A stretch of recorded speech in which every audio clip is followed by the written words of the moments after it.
pero hoy vengo con más rayuela. No, ya no vengo con rayuela, vengo muy filosófico. Resulta que yo ya deduje la ecuación de Schrödinger, ahí salió más o menos, ¿sí o no? Tuvimos dos versiones, una independiente del tiempo y otra dependiente del tiempo, con sus derivadas parciales y todo el asunto, ¿no? Pero quedó en el aire, y espero haya quedado en su aire, una idea que es muy preocupante, quedó algo que es completamente flojo. Tal vez ustedes lo acepten ahorita, pero seguramente si fuera un tema como por ejemplo mecánica y yo votara una idea como la que voté con la ecuación de onda de Schrödinger, ustedes se hubieran ofendido. Pero como están hasta ahora comprendiendo el fenómeno, pues seguramente no. Y es, yo les digo a ustedes, bueno, vamos a asumir que esto existe, next, pam, pam, pam, y yo rayo y salgo y termino. Y todo el mundo, oh, pues bien, claro, porque llegué a algo que se conoce, ¿estamos de acuerdo? Pero obviamente eso es una falta a todo principio de la física, aunque a veces pues toca, porque es que no siempre sé qué, no siempre se sabe, que es que yo desarrollé la ecuación de onda de algo que no sé qué es, pero ahí está, ¿sí estamos? Yo desarrollé la ecuación de una función que yo llamé función de qué, de onda, ¿qué es eso? No sé, y nunca dije qué era eso, entonces obviamente eso es peligroso, ¿sí? Obviamente eso es peligroso. Entonces lo que quiero hacer hoy es como darle un poco, caracterizar un poco la función de qué, la función de onda, ¿sí estamos? Darle características a la función de onda, como decir, bueno, y eso cómo se consume, y eso qué es, ¿sí? Entonces pongamos nuestro gran signo de pregunta, nuestra incógnita, ¿cierto? Esto sí le gustaría a Edward Enigma, este famoso enigma. Aunque yo lo hablaba con el otro profesor, ¿cómo se llama? El profesor Leiva, me decía, no, eso no es un enigma, pero entonces decía, entonces es que yo no entiendo bien muchas cosas, ¿sí estamos? Porque pues, bueno, parece ser que el hombre de alguna manera lo tiene más claro, pero yo les voy a dar la versión que tengo de este asunto, ¿sí estamos? Y es, primero tienen que tener presente que ese objeto llamado función de onda tiene un comportamiento que depende básicamente de dos características, digamos en este caso, y es la posición y el qué, y el tiempo. ¿Estamos de acuerdo? Entonces depende de él y depende de ti. Dependiendo de qué tipo de problemáticas uno esté resolviendo, entonces uno generalmente, en este curso, generalmente, ¿ustedes saben qué se refiere uno cuando dice uno generalmente, sí o no? ¿Qué quiere decir? Que casi siempre, pero no que no siempre. Entonces casi siempre en este curso la función de onda depende solo de qué, de la posición. ¿Estamos de acuerdo? Pero pues podría ser que me vuelva loco y en algún momento haga cosas con la ecuación o la función de qué, del tiempo. ¿Estamos de acuerdo?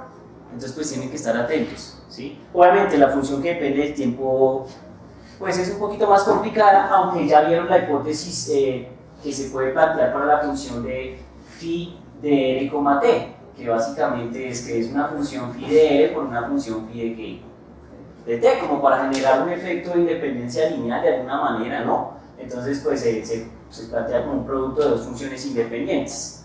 ¿Estamos de acuerdo? Ese es como el truco. Pero entonces, la función de onda en primera instancia, y voy a hablar matemáticamente, tiene un problema grave, y es todas las cosas que ustedes trabajan en física en general, desde el punto de vista de la matemática, ocurre en un espacio de variable real. ¿Sí estamos? O sea, todo lo que ustedes hacen en general, en la mayoría de los casos, está asociado a la variable real.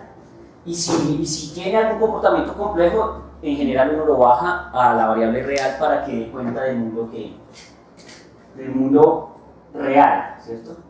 Yo que a veces estudio esas vainas de epistemología y de teoría del conocimiento, entonces uno ya dice que el mundo real, que si los sentidos, que si las ideas, pues no entran en detalle, ¿cierto? Pero lo que nosotros hemos denominado mundo que real, ¿estamos de acuerdo? Entonces tiene que dar cuenta de eso. Pero particularmente este agente, este ente matemático, miren que no me estoy atreviendo a decir que es un ente ¿qué?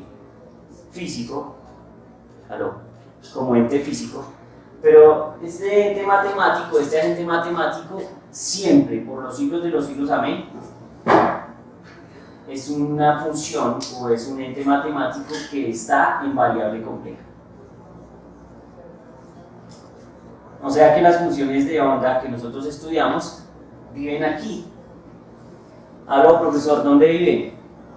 Aquí, en variable compleja. Eso ya es serio. No les veo luz, pero eso ya es serio. ¿Sí estamos?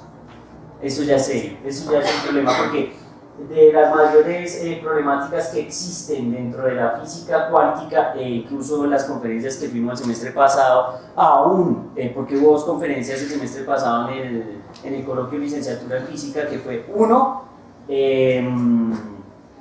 una conferencia que hablaba de formas alternativas de estudiar las ecuaciones de comportamiento ondulatorio de la mecánica cuántica, ¿sí? Y son teorías alternativas y hablan de espacios de fase y tienen unas versiones completamente distintas y siempre se me olvida. La ecuación de Wigner se llama. Si quieren vayan y busquen la ecuación de Wigner. Se escribe así Wigner. Yo me acuerdo que era algo con la ecuación de Wigner. Sí. Seguramente. Claro, es que eso siempre genera o ha dejado abierta una problemática que allí está en el seno de la física cuántica. ¿Listo? Pero bien, la función de onda es una función de variable compleja. Primero eso. Esto es muy importante. La función de variable compleja tiene algo muy interesante. Si bien es cierto, es una función de variable compleja, no es de variable real, la función depende de parámetros, ¿sí? Está parametrizada en términos de cosas que están asociadas a la partícula en el mundo real. ¿Sí estamos? Es decir, esa función de variable compleja tiene o da cuenta o está asociada a la energía y al momento.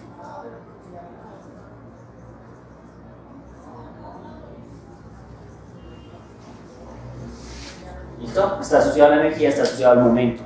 ¿De qué? De la partícula. ¿Está claro? Y eso es importante.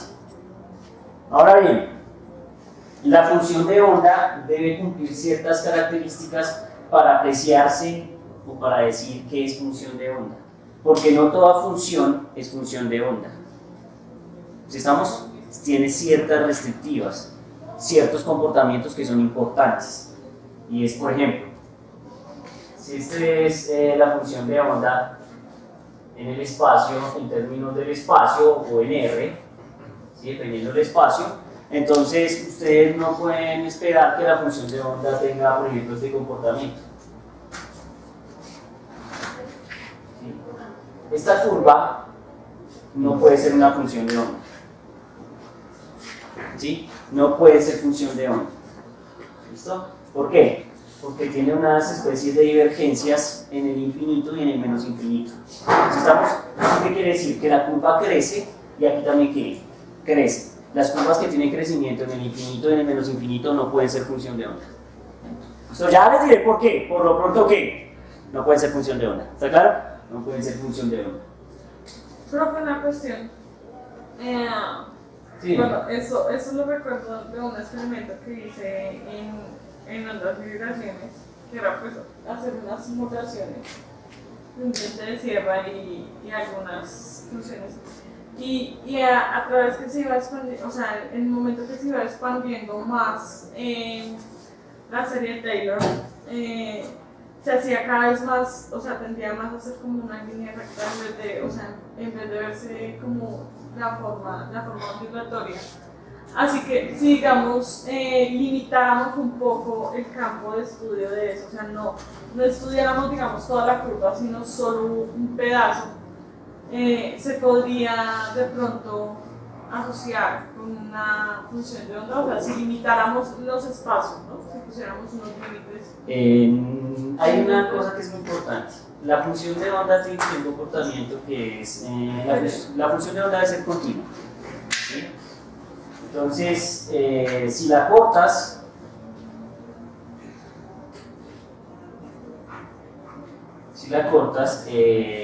no, me refiero a los cambios que, digamos, yo me di cuenta que al dibujar esas gráficas de diente de sierra, cada vez que se iba expandiendo la serie, se hacía, o sea, a la percepción humana, a nuestro ojo, parecía ser una línea recta, a pesar de que tenía estos dientes de sierra. Eso no podría suceder, digamos, en el espacio de alguna u otra manera. con respecto a eso?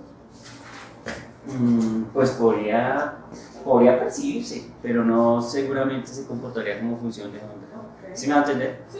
Es decir, una línea recta horizontal tocaría, por ejemplo, probar que una línea recta horizontal no es solución de la ecuación de onda de Schrödinger.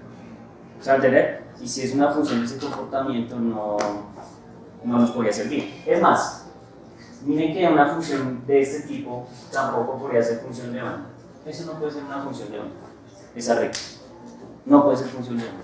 No he dicho por qué, pero no puede ser ¿qué? Función de onda. ¿Sí? Es que cuando se pone pesado, como yo no he dicho que es la función de onda, ¿cierto? O he dicho que es la función de onda.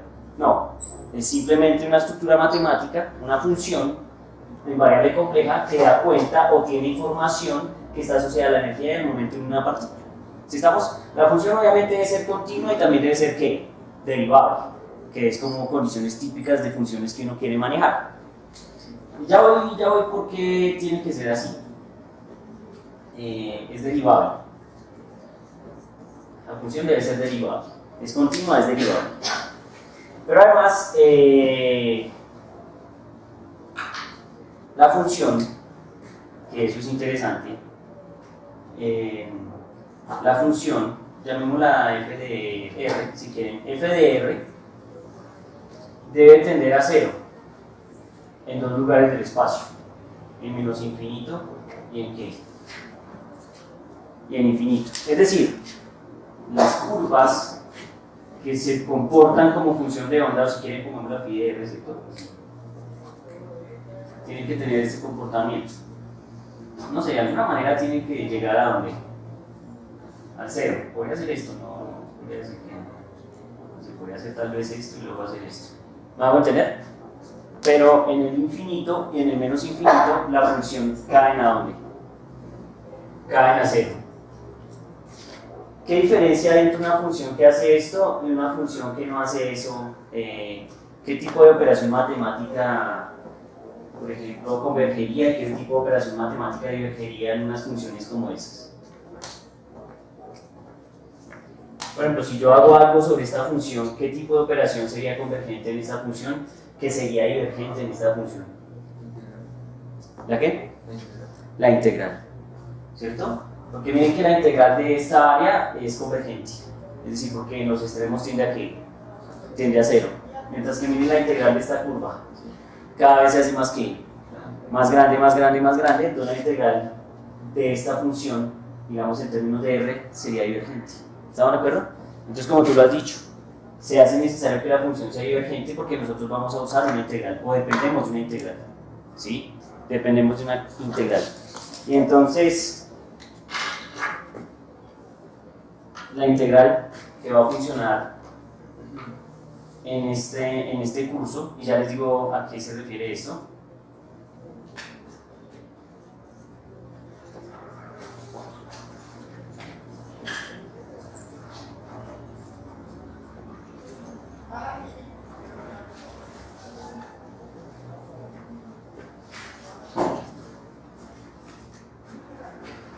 Si vieron en mi libro puede verse así, o de x, de y, de z, como quieran.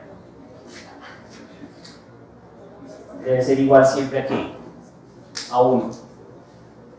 Siempre la integral, desde menos infinito hasta infinito. ¿Esto es qué? ¿Es qué? Sí, la conjugada, ¿no? Es compleja conjugada. La función es compleja. Este producto integrado en el espacio, o sea en R3, en 3 dimensiones, ¿cierto? Debe ser siempre igual a ¿qué? A 1. Esto es un criterio que también puede ser que me cueste entender, tener una interpretación, esperaría yo que sea la correcta, si no pues se puede discutir. Y es, esto es lo que llaman los expertos normalización.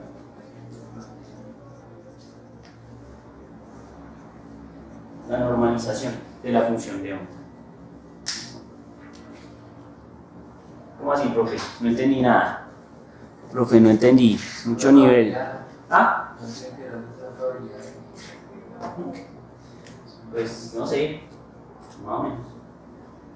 Más o menos, ese es el punto. Entonces, miren, como la función de onda de alguna manera nos tiene que dar cuenta tanto de la posición de la partícula como de su momentum o de su energía, entonces ustedes lo que tienen que pensar es lo siguiente. Ustedes tienen que pensar en lo siguiente. Supongamos que el espacio, eso es lo chévere de estudiar física, supongamos que el espacio es este salón, es decir, no hay más espacio, ¿sí?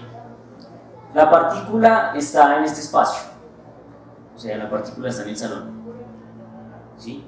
Entonces lo que el tipo dice es, por ejemplo,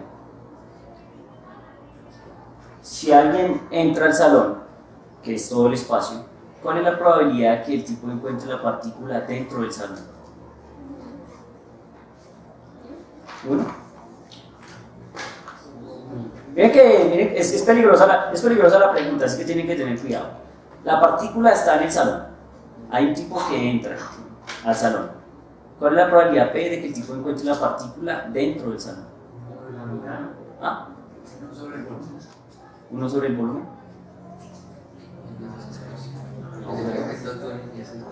Qué tontero. Ustedes porque hablan de vainas que yo ni he hablado, mi hermano. No lean tanto que se enferman. Si obviamente hay que leer, pero hay que tener cuidado con lo que uno conecta. No tiene que ver con algo que les hayan dicho, tiene que ver con lo que les estoy preguntando. Les estoy preguntando, hay una partícula en este salón, ¿estamos? Alguien entra, abre la puerta, entra al salón. ¿Cuál es la probabilidad de que el tipo se encuentre la partícula dentro del salón? Es uno. Porque la partícula está dentro del ¿qué? Dentro del salón. O sea, tiene que estar en algún lugar del salón. ¿Dónde está? No sé. Ahora sí. Entonces viene la otra pregunta. Supongamos que como la probabilidad de que esté en el salón es 1, pero como hay unas ventanas, ¿cierto? O hay unos lugares con campo magnético, campo eléctrico, que pueden interactuar sobre la partícula. Si supongamos que por ahí hay un campo eléctrico que de pronto es atractivo y la partícula es un electrón. ¿Me hago entender o no? Entonces de pronto no sea intenso. Entonces estamos de acuerdo que si bien la probabilidad de encontrar en el salón la partícula es 1, ¿en qué región del salón es más probable encontrar la partícula? Pues por allá se quita el campo. ¿Está de acuerdo o no? Porque alguien está haciendo una fuerza atractiva. Entonces la probabilidad de encontrar la partícula ya puede ser del 80% y en el resto del salón puede ser el 20%. Entonces la suma de las probabilidades debe dar el 100% de las probabilidades, o sea, ¿cuánto? 1. Ese es el juego de esta integral. ¿Me hago entender? Entonces el man está integrando desde menos infinito hasta ¿dónde? Hasta infinito. O sea, suponemos que esto es unidimensional en el eje X, ¿sí? O sea, solo en una dimensión, no en R, lo puse acá. Entonces, la probabilidad de encontrar la partícula desde menos infinito hasta infinito en el eje X es 1. Ahí está. ¿Dónde está? No sé, weón, pero ahí está. O sea que con probabilidad 1 está ahí. ¿Dónde está? No sé, weón, pero ahí está. ¿Sí ven cómo es el lenguaje? Bueno, lo vemos ahora, pero ¿sí ven el lenguaje o no? ¿Sí? Ahora bien, según la curva, parece ser más probable encontrarla ¿dónde? Encontrarla aquí que encontrarla por acá. ¿Sí? Y puede ser que esta área esté asociada a una probabilidad de, no sé, estoy especulando, es un mamarracho, me lo inventé. Puede ser que la probabilidad de encontrarla aquí sea el 0,30. Es decir, del 30 ¿qué? Por ciento. Pero puede ser que la probabilidad de encontrarla aquí sea el 0,0 ¿qué? 0,5. O sea, ¿de cuánto por ciento estamos hablando? Del 5%. ¿Sí estamos? Entonces, esto que estamos discutiendo y hablando de probabilidad y hablando del 1 es una interpretación. ¿Es una interpretación de quién? Del papel que juega la función de qué?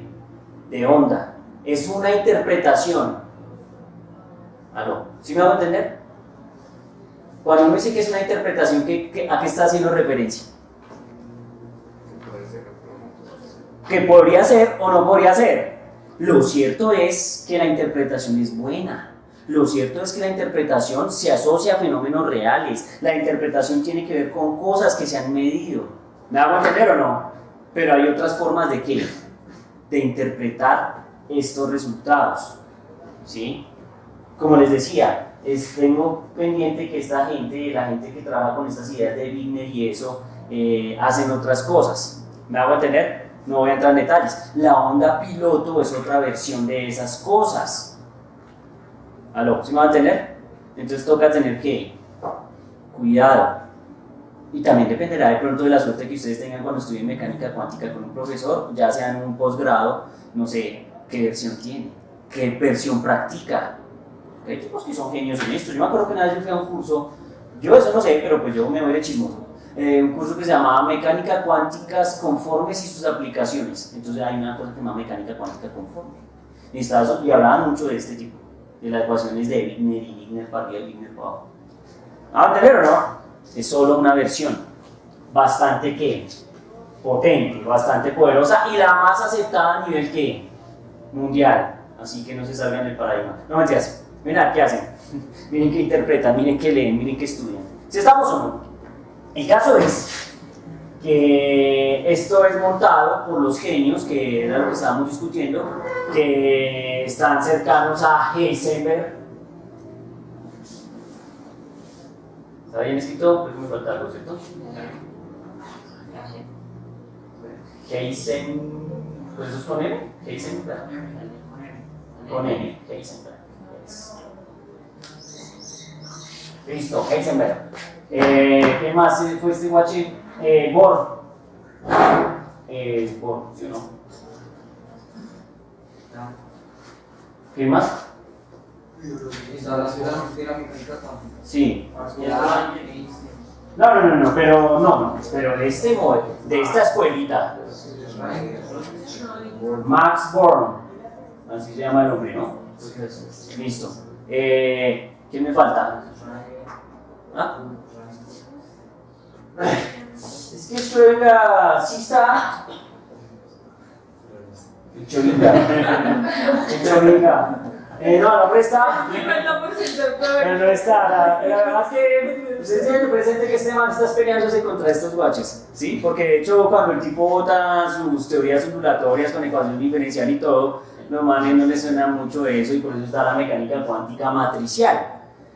Leía yo, y es que eso lo discutíamos en la clase pasada, creo que habíamos dicho en 1930, pero creo que estamos lejos de la historia, es como en 1926, 1927 va a poner, para redondear, en donde este tipo bota la ecuación que lleva su nombre, ¿sabes? La ecuación diferencial que ya dijimos.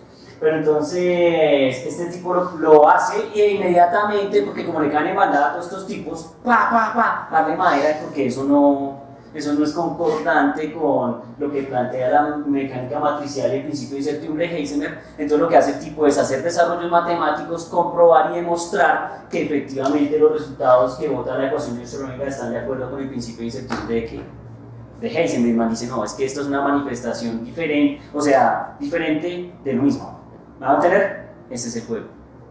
Entonces, especialmente con este señor, porque este tipo es como el gestor de la cosa, es que se empieza a hablar de una mecánica cuántica que está asociada a la probabilidad. Sí, o sea, el duro del asunto es Max Born. Él es el primero, creo que es en tesis doctoral, puedo estar equivocado, en donde el hombre manifiesta que esas funciones de onda están asociadas a la probabilidad de encontrar una partícula en diferentes regiones del espacio. ¿Listo? Entonces miren que eso es bien interesante, ¿no? Bien interesante. Pregunto, ¿esto está más o menos claro? Me preocupa, porque en el round pasado yo noté que el 90% de la población no entendía bien qué diablos estaba pasando. Y cuando demostrábamos y deducíamos funciones de onda y luego nos poníamos a calcular probabilidades en regiones, no se entendía bien qué estaba pasando, mi hermano. Sí. Es que hay algo como raro. O sea, desde el punto de vista de que la deducción de la ecuación de onda pues parte de los postulados de Broglie. Sí. Pero digamos que estuve como leyendo algunas cosas y Broglie estaba más dado hacia la idea que tenía Einstein sobre la mecánica cuántica.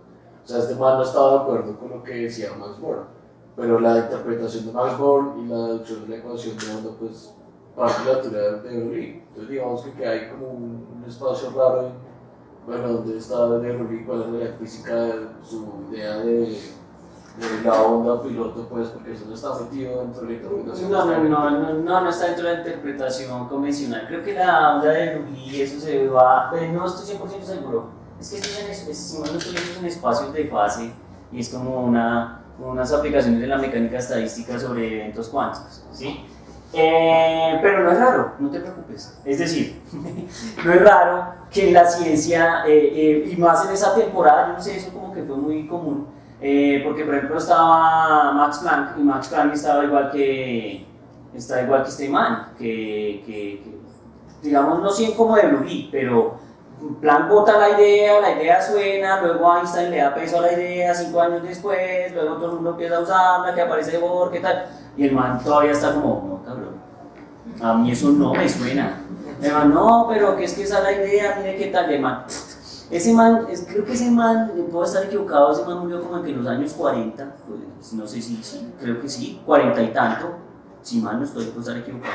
Pero el man, aún, casi que en su lecho de muerte decía, eso es pura carreta, eso no es cierto. Mi hermano, el man, por el siglo XIX, el hombre tiene esa influencia 100% positivista del conocimiento. Usted presente que lo de Augusto Comte y todas esas ideas en el siglo XIX, eso sí es serio.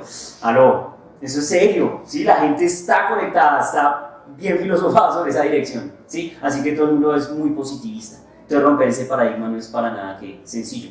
Y ahora está Luis de Broglie. Puede ser que Luis de Broglie no esté de acuerdo con la interpretación y está la onda piloto, ¿sí? Entonces es otra forma de ver exactamente que la misma fenomenología, pero obviamente yo nunca he trabajado sobre ondas piloto, así que no me preguntes cosas que nunca he trabajado. O sea, he visto el experimento, me parece interesante el concepto, pero nunca me he puesto como, ¡oh, la onda piloto, cómo se da la vuelta y todo el rato! No, ni idea, mandraca. De hecho, ahora medio entiendo que, medio entiendo la versión de Copenhague y la versión de la probabilidad, más o menos creo entender algo. ¿Me hago entender? Entonces, pues ya tocaría revisar. Pero no es raro que haya un científico que haya postulado una idea y que de pronto otros hayan retomado, se la lleven y la lleven en una dirección que ni siquiera está de acuerdo, pero ya se la llevaron. El problema de ellos es que ya se la llevaron y empiezan a encontrar ¿qué? Resultados. Es que lo fuerte es cuando ellos se votan la idea y los resultados empiezan a ¿qué? A favorecerlos. Y entonces las otras versiones empiezan a ¿qué? A decaer un poco. ¿Me hago entender? Ahí es cuando toma poder, que la versión toma fuerza y parece ser que interpretándolo de esa manera funciona bastante bien. Pero hay gente que dice no estar conforme con esa interpretación y precisamente por la problemática que tiene la función, que es como rarita. Si estamos teniendo presente el mundo real. Pero lo que es que la confusión surge en donde uno se pregunta si esa función de onda es la función de onda de la onda pilota. Pues otra función de onda. No, sí, yo creo que la función de onda, esta función de onda es la función de onda piloto. Sí, o sea, el hombre sí cree que esta función de onda es la que de alguna manera le dice al espacio, a la partícula cómo moverse en el espacio. Sí, claro. Ustedes deben tener algo importante aquí presente, que no hemos dicho, pero que es muy importante. Aquí trayectorias no hay. ¿Aló? ¿Cuál es la trayectoria de la partícula? Lo cierto es que es probable que por ahí esté. ¿Se va a entender? No sé si se dieron cuenta que en el video de la onda piloto el más decía que ese era uno de los problemas de la cuántica, que decía que no había trayectoria definida. Pero sin embargo en el video uno veía como las particulitas estas tenían una trayectoria bien definida. Y sin embargo generaban los mismos efectos de patrón de interferencia que las partículas cuánticas que no tienen trayectoria definida.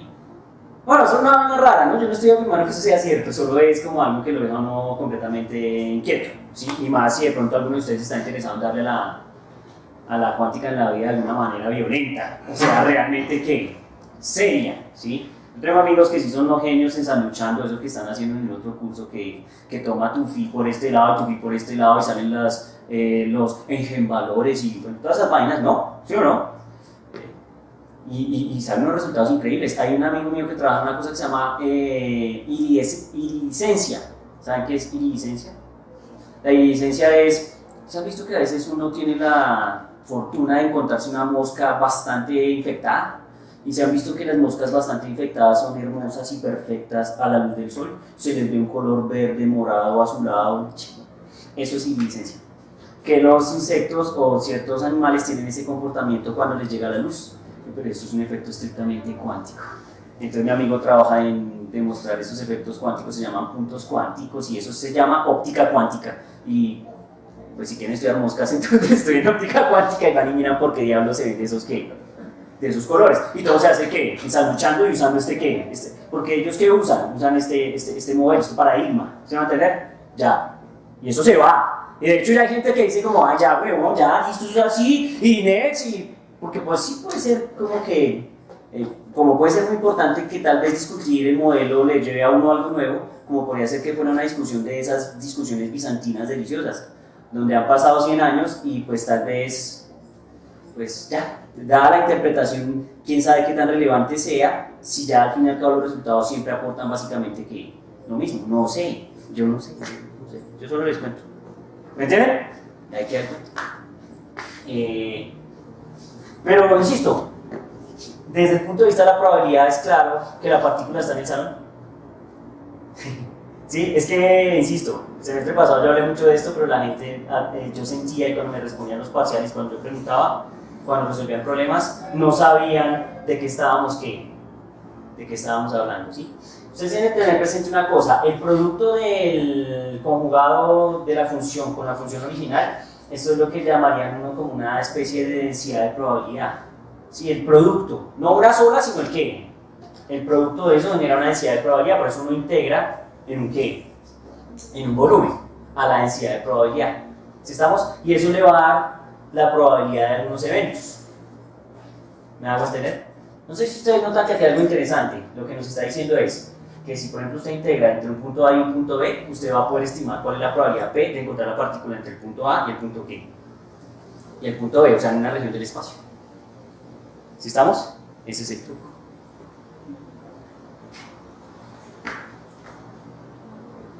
Preguntas. Eso es lo que quería contarles hoy, pero que es muy importante. Incluso puede llegar a ser más importante que deducir la ecuación de Schrödinger. Es que sí, es espectacular. Y las ecuaciones y toda la vaina y las cuentas. ¿Me hago entender? Pero es que aquí está el meollo del asunto. El concepto de función de onda, la función de onda y el criterio de normalización. ¿Estamos de acuerdo? Entonces necesito que ustedes tengan completamente claros estos criterios. Por favor, revisen el libro. No se queden con el libro que tenemos de Castañeda. Tienen que seguir mirando otros libros. Ahí sí necesito que ya tomen un libro serio como el iceberg y lo rayen y empiecen a revisar eso, porque eso se empieza a poner completamente pesado, denso. ¿Lo vamos a usar? Sí, lo vamos a usar bastante. Vamos a empezar a resolver problemas en donde apliquemos la ecuación de onda de Schrödinger. ¿Sí? Vamos a empezar a resolver situaciones físicas, algunas reales y otras bastante irreales, sobre partículas confinadas en ciertas regiones del espacio y qué tipo de cuentas o qué tipo de respuestas da la mecánica cuántica desde este punto de vista. ¿Se van a entender?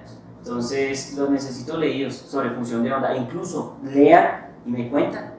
Me cuentan que yo a veces no tengo tiempo de leer lo que ustedes seguramente de pronto pueden ya con más tiempo leer. Revisen sobre la función de onda. Es quizás el concepto más pesado, más denso que hemos discutido en este curso y que casi con toda seguridad han discutido en toda su carrera. ¿Qué vector de Poynting y qué vector de Poynting? Que les digo que este concepto es pesado, es denso, no es trivial y tampoco se los está enseñando el mejor. Así que vayan y lean. Van a tener para que no queden ahí como que corticos y cuando lleguen a otras escuelas, cuando lleguen a momentos críticos, no puedan dar cuenta de este tipo de cosas. Les digo lo que me pasó, ¿sí? Y entonces he ido aprendiendo a las patadas, entonces tengan cuidado. ¿Listo? No los voy a hacer llorar. Teníamos tarea para hoy, mi ensayo, ¿cierto? Y mis ejercicios, ¿cómo fue mis ejercicios? ¿No? Esperen, me despido acá y ya, sigan siendo felices como soy yo con este asunto. Hoy sin en paz. Amén, queridos hermanos.